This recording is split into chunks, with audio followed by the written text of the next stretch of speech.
আসসালামু আলাইকুম এভরিওয়ান, কেমন আছেন সবাই?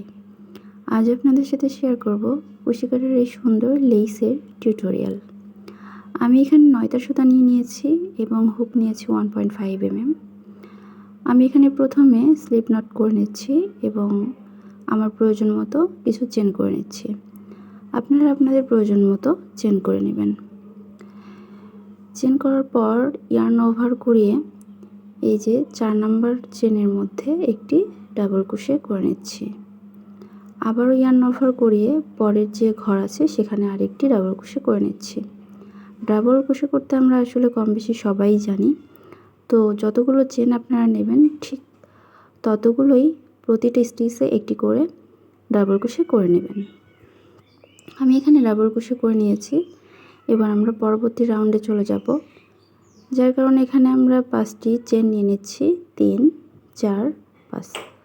5টি চেন নেওয়া হয়ে গেলে 3টি ঘর স্কিপ করে 4 নাম্বার ঘরের মধ্যে একটি সিঙ্গেল ক্রোশে দিয়ে নেব। এভাবে করে আমাদের কিন্তু স্পেস তৈরি করে নিতে হবে। পাপড়িগুলো বা ফুলগুলো এই স্পেসের মধ্যেই হবে। আবার 5টি চেন করে নিয়েছি এবং 4 নাম্বার ঘরের মধ্যে একটি সিঙ্গেল ক্রোশে। আবার 5টি চেন করে নিচ্ছি এবং 3টি ঘর স্কিপ করে 4 নম্বর ঘরের মধ্যে একটি সিঙ্গেল ক্রোশে। এই যে স্পেসগুলো, এরকম স্পেসগুলো আপনাদের যতটুকু আপনারা ডাবল ক্রোশে করেছেন ততটুকুর মধ্যেই করে নিতে হবে। তো আমি এখানে অফলাইনে সম্পূর্ণটা করে নিয়েছি। তো এবার আমরা পরবর্তী রাউন্ডে চলে যাব। আমরা এখানে 2টি চেন করে নিচ্ছি, 1 2। 2টি চেন করে প্রথম স্পেসের মধ্যে একটি সিঙ্গেল ক্রোশে করে নিলাম। আবার ইয়ার্ন ওভার করিয়ে এই যে দ্বিতীয় যে স্পেস ছিল এখানে আমরা 1 2 3 4 5 6 7 8 9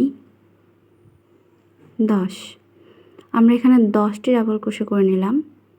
এই যে আমার 10টি করা কমপ্লিট। এবার পরবর্তী ঘরের মধ্যে একটি সিঙ্গেল ক্রোশে।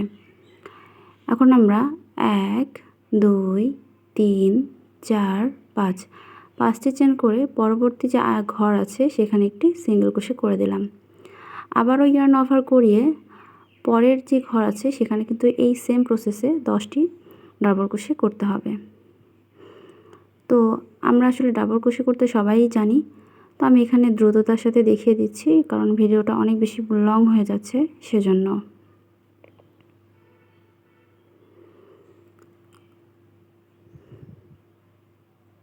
তো দেখতে পাচ্ছেন এই যে আমি সেমভাবে সম্পূর্ণটা করে নিয়েছি অফলাইনে। পরবর্তী রাউন্ডে যাওয়ার জন্য আমরা এখানে 3 চেন করে নিচ্ছি। এরপর ইয়ার্ন ওভার করিয়ে নেক্সট স্টিচে একটি ডাবল ক্রোশে করে নিচ্ছি। এবার তার মাথায় 3টি চেন করে নেব। 3টি চেন হয়ে গেলে এখানে একটি সিঙ্গেল ক্রোশে করে দেব, তাহলে কিন্তু আমাদের একটা পিকট ডিজাইন হয়ে গেল।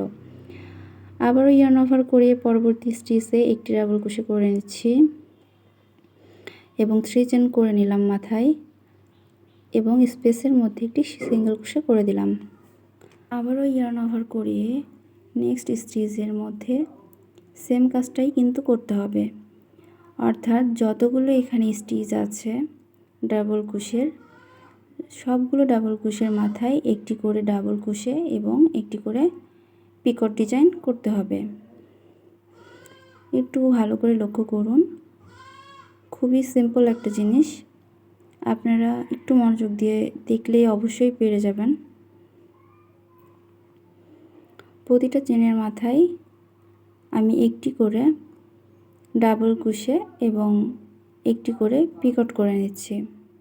এই ধরনের লেসগুলো বেবি ফ্রকের নিচে, ঝুলের দিকে এবং ওড়নার চারি সাইড দিয়ে লাগিয়ে নিলে কিন্তু অনেক বেশি ভালো লাগে।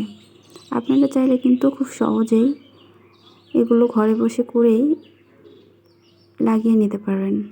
এতে করে ওড়না বা জামার সৌন্দর্য কিন্তু আরও বেড়ে যায়। তো দেখতেই পাচ্ছেন আমার প্রায় 10টি ডাবল ক্রোশে এবং তার মাথায় একটি করে পিকট করার শেষ। এই তো দেখছেন কতটা সুন্দর লাগছে। এবার আমরা পরবর্তীতে এই যে স্পেসটা আছে এখানে একটি সিঙ্গেল ক্রোশে দিয়ে নিব। আবারও সেম প্রসেসে আমরা প্রতিটি ডাবল ক্রোশের মাথায় একটি করে ডাবল ক্রোশে এবং একটি করে পিকট করে নেব। আমি অফলাইনে সম্পূর্ণ কাজটি করে নিয়েছি, দেখতেই পাচ্ছেন। তো আজকের এই লেসটি আপনাদের কেমন লেগেছে অবশ্যই জানাবেন। আজকের ভিডিওটি এই পর্যন্তই। সবাই ভালো থাকবেন, সুস্থ থাকবেন। আল্লাহ হাফেজ।